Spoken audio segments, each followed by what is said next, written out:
अस्सलाम वालेकुम नाज़रीन, मज़ीद अपडेट्स के साथ आपके एक्सक्लूसिव अपडेट्स के साथ आपकी खिदमत में एक बार फिर हाजिर हैं। नाज़रीन, सूरत हाल लम्हा बलम्हा बदल रही है, बहुत तेज़ी से अपडेट्स हो रही हैं, बहुत तेज़ी से अपडेट्स आ रही हैं। हमारी कोशिश होती है कि लम्हा बलम्हा आप तक पहुँचाई जाए, मगर अपडेट्स इस कदर तेज़ी से आ रही हैं, लम्हा बलम्हा सूरत हाल इस कदर बढ़ रही है। इस वक्त नाज़रीन सूरत हाल ये है कि शदीद तरीन इस वक्त इवैक्यूएशन फ़लस्तीन से जारी है। तमाम तर मीडिया दुनिया का खामोश हो चुका है और हम आपको बताते चलें, हमारे जनरल आसिम मुनीर बाजवा साहब chief of the army staff और इसराइली दोशीज़ा की मुलाकात का क्या मामला है, ये खातून क्यों तशरीफ़ लाएं। नाज़रीन, ये खबर छुपाई गई, ये खातून ऐसे ही नहीं आई। इस खातून का मतलब है जो कतरी वफद इस वक्त चीफ का आया है, जो आपकी स्क्रीन पर इस वक्त चल रहा है, ये वफद जनरल आसिम मुनीर साहब से इन्होंने मुलाकात की और एक चीदा नुकात पर बात की, जिसमें बात का पहलू ये था कि फ़लस्तीन के हवाले से आपको मौक़िफ़ कुछ देना पड़ेगा, चाहे ज़बानी मौक़िफ़ सही। मगर जनरल आसिम मुनीर साहब ने क्लियर कट इनकार कर दिया। उन्होंने कहा कि हम वो करेंगे जो अमेरिका चाहेगा या इसराइल चाहेगा, क्योंकि हमारे स्ट्रेटेजिक मफादात हैं, इसलिए हम फ़लस्तीन के हक़ में नहीं बोलेंगे, इसराइल के फेवर में जाएंगे। नाज़रीन, क्या अब भी कोई बात बाकी रह गई है कि हमारे मुल्क या हमारी इशराफिया या नून लीग या तमाम अफराद जो हमारे ऊपर बैठे हुए ये किस किस्म के लोग हैं, किस तरह के लोग हैं और किस तरह की हमसे तवक्कुआत रखे बैठे हैं? क्या ये जहाद होगा? क्या ये आखिरी वक्त कौमें उठेंगी? ये तो कभी भी ना उठेंगी, बल्कि ये मुल्क कौम और मिल्लत को बेचकर ही उठेंगे।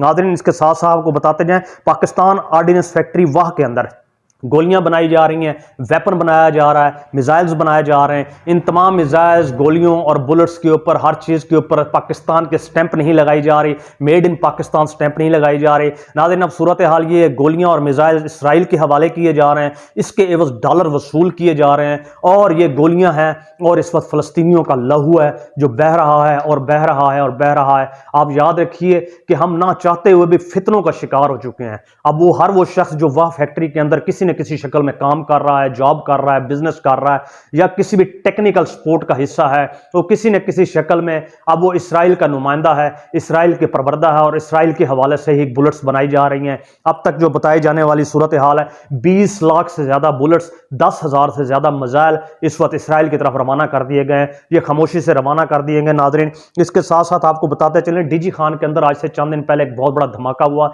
नाज़रीन, जिसकी बाज़गश्त 50 किलोमीटर तक सुनाई दी। नाज़रीन, 50 किलोमीटर एक बहुत बड़ा एरिया हुआ करता है, मगर इसी हवाले से खदशा तो यह था कि कोई एटॉमिक पाकिस्तान ने शायद कोशिश की है, कोई मिसाइल टेक्नोलॉजी की या मिसाइल तजर्बात की कोशिश की है। इसी वजह से आपकी स्क्रीन पर कुछ तस्वीर आ रही हैं, जिसमें देख सकते हैं WC-135 इस वक्त अमेरिकन तैयारा है जो अब पाकिस्तान से सैंपल फजा में से यूरेनियम अफजोदगी की सैंपल लेकर जा चुका है। ये आने वाले दिन बताएंगे कि सूरत हाल वाकई यही थी या इसके अलावा कुछ हटकर थी। इस पर भी बात होती रहेगी। नाज़रीन, इसके साथ साथ आपको बताते जाएं कि कैफियत ये है कि 1300 से ज्यादा सिविलियन जो इसराइली हैं इस वक्त ज़िबा हो चुके हैं, मारे जा चुके हैं। औरतें, बच्चे, बूढ़े, ये सब लोगों की गर्दनें उतारी जा चुकी हैं। खून बह रहा है फ़लस्तीन के अंदर, अगर खामोशी है। और इसके साथ साथ ये कि रफ़ा क्रॉसिंग मुस्तकिल तौर पर आपकी स्क्रीन के अंदर है, वो बंद हो चुकी है। सूरत हाल ये बन चुकी है कि रफ़ा क्रॉसिंग मिस्र के अंदर कानूनी तौर पर बंद कर दी गई है। उसकी वजह यह है कि कोई भी फ़लस्तीनी इस तरफ ना आने पाए। और इसके साथ साथ ये है कि दूसरी तरफ हमारी हालत यह है, इस कदर बुरी हो चुकी है नाज़रीन, कि इसराइल इस वक्त गजा के आधे हिस्से पर तो काबिज हो चुका है, मजीद आधे हिस्से के लिए इवैक्यूएशन जारी है।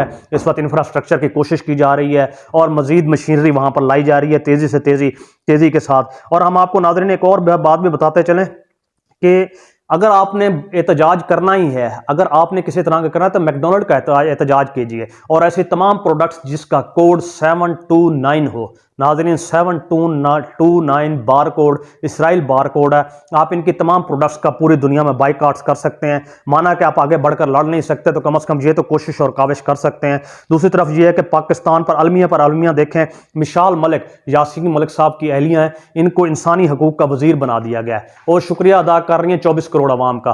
खुदा की पनाह है, हमारी समझ से बाहर है कि ये खातून किस क्रेडिबिलिटी की बुनियाद पर इनको वजीर बनाया गया। हमें एक ही बात समझ में आती है, वो क्रेडिबिलिटी एक ही है कि आधी रात को उन्होंने मेकअप करना होता है, आधी रात की सुबह जो चंद अफराद अंदर आते हैं, यकीनन दादे तहसीन दे जाने के बाद सुबह उनको इसी की बात के एवज उनको वजीर बना दिया गया।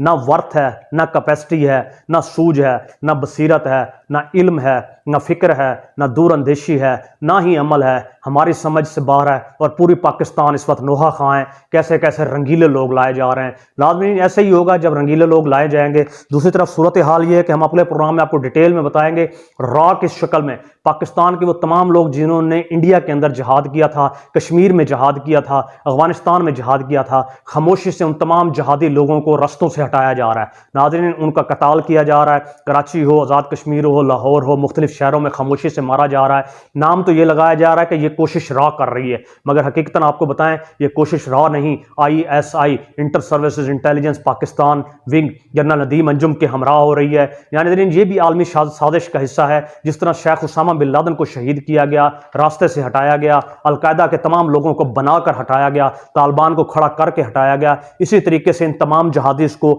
جو مقصد تھا وہ پورا ہو گیا، لہٰذا اب ان کو زمین سے اور راستے سے ہٹا دیا جائے۔ یہ تیزی سے کوششیں جاری ہیں۔ یہ ہوتا ہے ناظرین عالمی اسٹیبلشمنٹ کا کھیل جو پاکستان میں اس وقت کھیلا جا رہا ہے۔ اور اس کے ساتھ ساتھ ہم آپ کو بتاتے چلیں صورتحال اس سے بھی آگے اور بری ہو چکی ہے کہ نواز شریف صاحب نے 3 نکاتی ایجنڈا دیا ہے پاکستان کے حوالے سے۔ ہم سم اپ کریں گے اپنی بات کو۔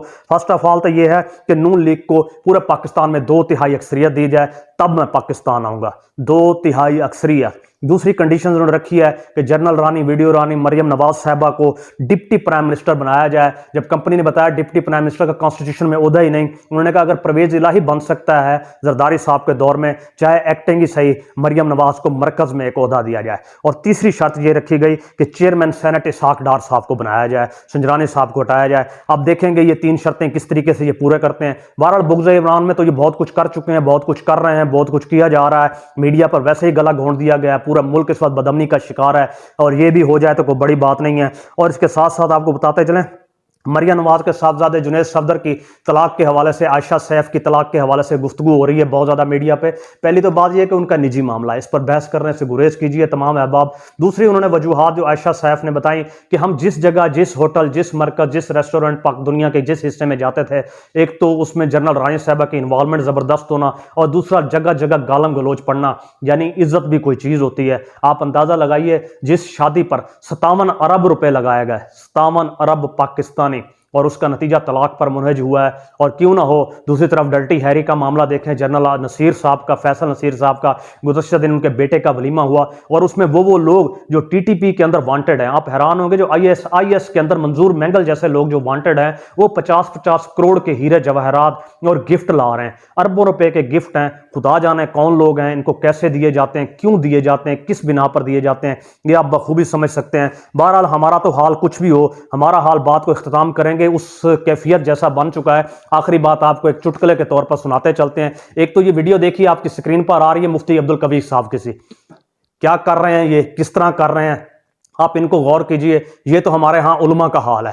اس کے بعد آپ کو ایک بات بتاتے ہیں۔ ایک بار ایک شخص تھا، وہ اس کو بلندی پر چڑھنے کا بہت شوق تھا، کوشش کر کے ایک دن ناحجاز کیفیت کے اندر نامعلوم اسے کیا ہوا کہ وہ کھجور کے درخت پر چڑھ گیا۔ جیسے ہی اوپر چڑھا، کچھ کھجوریں کھانے کے بعد اس نے نیچے دیکھا تو فاصلہ بہت زیادہ تھا۔